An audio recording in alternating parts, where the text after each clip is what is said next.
বহুতলের একাংশে যেভাবে আগুন লেগেছে, এয়ার কন্ডিশন মেশিনের যে বাইরের অংশ, আউটডোর ইউনিট, সেই অংশগুলো দেখতে পাচ্ছেন পরপর তিনটে একেবারে পুড়ে ছাই হয়ে গেছে। ভেতরে কেউ আটকে নেই তো আগুন কত দূর অব্দি ছড়িয়েছে শুভাশিস?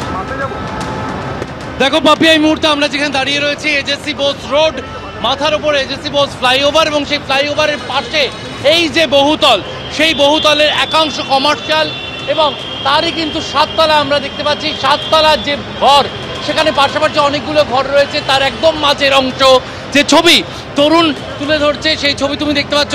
তরুণ যে ছবি তুলে ধরছে, তুমি পাশাপাশি তিনটে এসির আউটডোর যে ইউনিট, সেই ইউনিটে কিন্তু এখনো আগুন রয়েছে, এখনো আগুনের লেলিহান শিখা বাইরে বেরিয়ে আসছে, সেই ছবি আমরা দেখতে পাচ্ছি।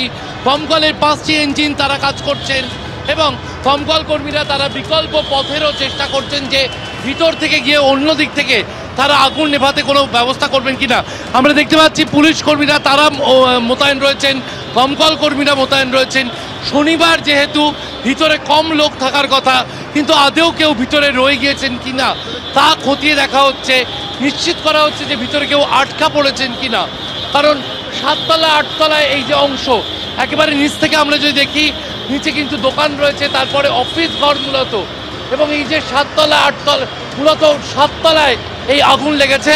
এবং সেই যে অংশ দেখা যাচ্ছে, ফায়ার টেন্ডার বাড়ানো হচ্ছে নতুন করে, কিন্তু আমরা দেখতে পাচ্ছি দমকলের আবার নতুন ইঞ্জিন আসছে এবং ফায়ার টেন্ডার বাড়ানো হচ্ছে আগুন নেভাতে। দমকল কর্মীরা এবার ফ্লাইওভারের ওপর থেকে তারা জল দিচ্ছেন, অর্থাৎ এজেসি বোস ফ্লাইওভারের ওপর থেকে আমরা দেখছি দমকল কর্মীরা তারা কিন্তু জল দিচ্ছেন। এজেসি বোস ফ্লাইওভারের ওপর থেকে দমকল কর্মীরা কাজ করা শুরু করলেন। পাপিয়া, একদমই আমরা সরাসরি সেই ছবি দেখতে পাচ্ছি। এজেসি বোস ফ্লাইওভারের ওপর থেকে জল দিয়ে বাইরের অংশের আগুনটা নেভানোর চেষ্টা চলছে।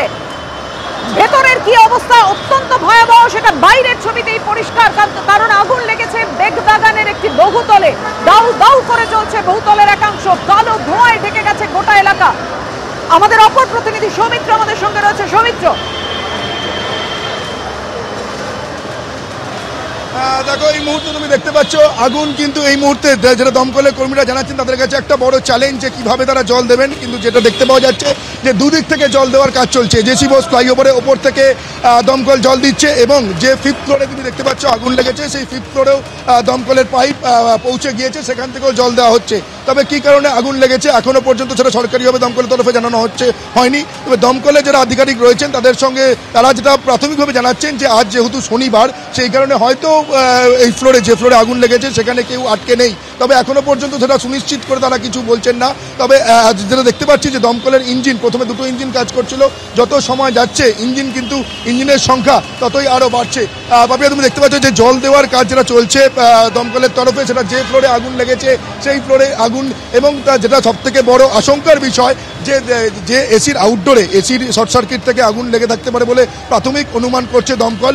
সেই যে এসির যে আউটডোর মেশিন তুমি দেখতে পাচ্ছ, তিনটে, যে ফ্লোরে যেখানটায় আগুন লেগেছে সেখানে যেমন তিনটে এসির আউটডোর রয়েছে, তার ডান দিক এবং বাঁ দিকেও একাধিক এসির আউটডোর রয়েছে। তার ফলে আগুন যেন না ছড়ায়, সেটাই এখন সব থেকে বড় চ্যালেঞ্জ দমকল কর্মীদের কাছে। ফলে দমকল কর্মীরা যে ফ্লোরে যেখানে আগুন লেগেছে, সে আগুনের যে উৎসস্থল, সেই উৎসস্থলে তারা আগুন তো দিচ্ছেন অবশ্যই, তার পাশাপাশি পাশের যে এসির আউটডোরগুলো রয়েছে তাতেও তারা বলছেন যে সেগুলোকেও জল দিয়ে ঠান্ডা রাখতে হবে, কারণ সেইখানে সেই আউটডোর থেকেও যেন আগুন এই বহুতলের অন্যান্য জায়গায় ছড়িয়ে না পড়ে, সেটাই এখন তারা দেখছেন। ফলে এবং যে জায়গাটা আগুন লেগেছে বেগবাগানের কাছে, অত্যন্ত গুরুত্বপূর্ণ রাস্তা, এবং এই রাস্তায় এখনো পর্যন্ত পুলিশ মোতায়েন রয়েছে, রাস্তা দিয়ে যান চলাচল করছে। রাস্তার যান চলাচল এখনো পর্যন্ত পুলিশের তরফে আটকানো হয়নি। তবে দমকলের যে ইঞ্জিনের সংখ্যা, এই মুহূর্তে 5টা ইঞ্জিন আগুন নেভানোর কাজ করছে। তোমাকে ছবিটা দেখাচ্ছে আমার ক্যামেরাপার্সন সৌমেন পান। তুমি দেখো যে এসির যে আউটডোরগুলো একেবারে পুড়ে গিয়ে ভস্মীভূত হয়ে গিয়েছে, এবং তার যে অংশ পুড়ে ছাই, যে ওপর থেকে বহুতল থেকে 5th ফ্লোর থেকে নিচেও পড়ছে।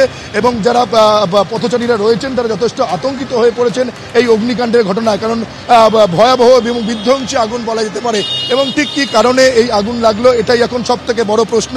তবে শর্ট সার্কিট থেকেই এই আগুন লেগেছে বলে দমকলের তরফে প্রাথমিকভাবে অনুমান করা হচ্ছে। তুমি দেখতে পাচ্ছ এবং দমকলের যে ইঞ্জিন এখানে কাজ করছে সেটা নিচ থেকে যেমন পাইপ দমকলের পাইপ ওপরে 5th ফ্লোরে যেখানে আগুন লেগেছে সেখানে পৌঁছে গিয়েছে এবং তার ঠিক পাশেই যে এজেসি বোস ফ্লাইওভার তুমি দেখতে পাচ্ছ এখন যে ছবিটা আমার ক্যামেরা পার্সন সোমেন পান দেখাচ্ছে, এজেসি বোস ফ্লাইওভার থেকেও জল দেওয়ার কাজ চলছে।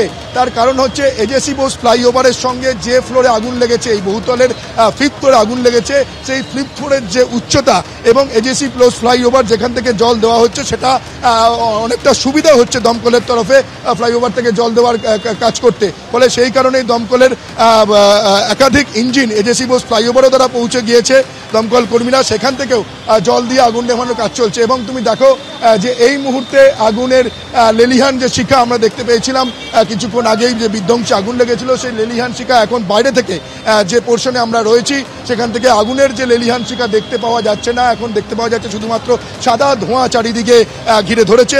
তবে আগুন এই এখনো পর্যন্ত নিয়ন্ত্রণে এসছে এটা দমকল কর্মীরা বলছেন না, কারণ বিভিন্ন জায়গায় তুমি জানো যে এরকম বিল্ডিংয়ে বহুতলে আগুন লাগলে পকেট ফায়ার থাকে, ফলে যে কোনো সময় এই আগুন কিন্তু আবারও ভয়াবহ আকার নিতে পারে। ফলে আগুন যে পুরোপুরি নিয়ন্ত্রণে সেটা দমকল কর্মীরা বলছেন না। তবে আগুনের যে উৎসস্থল সেই আগুনের উৎসস্থলে পৌঁছানো সম্ভব হয়েছে, দমকল কর্মীরা এটাই বলছেন। দু জায়গা থেকে জল দেওয়ার কাজ চলছে, একটা হচ্ছে পাইপ সোজা পৌঁছে গেছে, অর্থাৎ বোঝা যাচ্ছে দেখতেই পাচ্ছেন 3টে এসির 3টে আউটসাইড ইউনিট একেবারে পুরো ভস্মীভূত হয়ে গেছে।